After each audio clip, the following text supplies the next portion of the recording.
دنیا کا نظام علیحدہ، پانی کی موٹر چل رہی ہو، ٹنکی بھر جاوے، 10 افراد کے روپ ہوا موٹر بند کر لے، ٹنکی بج گئی، پانی نکل رہے، تار میں سپارکنگ آ جائے، 36 آ جائیں گے، آگ لگ جائے، کوئی کولہ کوئی ڈول کوئی پیالہ اپنے گھر سے لے آئے گا۔ رب اکبر کی قسم ہے، قبرستان کا نظام علیحدہ، وہاں کی دنیا نرالی، وہاں کا انداز نرالا۔ ماں قبر میں ساتھ پڑی ہے، ابا اس طرف پڑا ہے، دادا سرانے پڑا ہے، بیٹا پیتیوں کی طرف پڑا ہے، لیکن جو بھائی اور باپ کے ساتھ ہو رہا ہے، اللہ اکبر، اس کا ماں باپ کو پتہ ہی نہیں لگ رہا ہے۔ 82 سال تھی جناب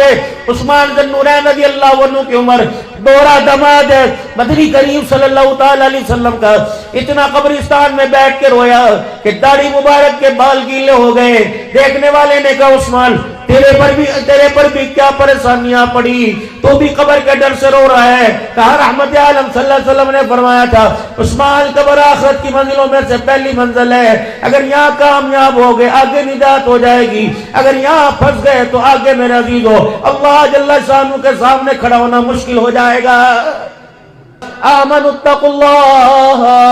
او لوگو جو ایمان لائے ہو، آمنوا اتقوا اللہ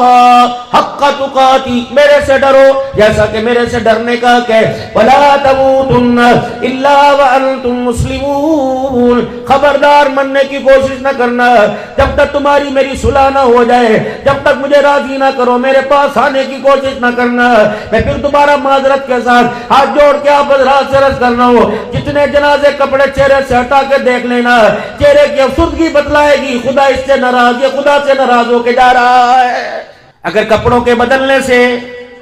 اگر کفن کے چمکنے سے، اگر پھولوں کی پتیاں نچھاور ہونے سے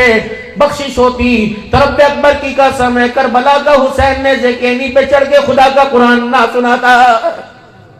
اگر پھولوں کی پتیاں، اگر ہار، یہ قبروں کی چادریں اگر نجات کا ذریعہ بنتی تو تیرے میرے پاس تو میرا عزیز و قرآن والی چادر ہے، حسین کے پاس تو نانے کا قرآن والا سینہ تھا۔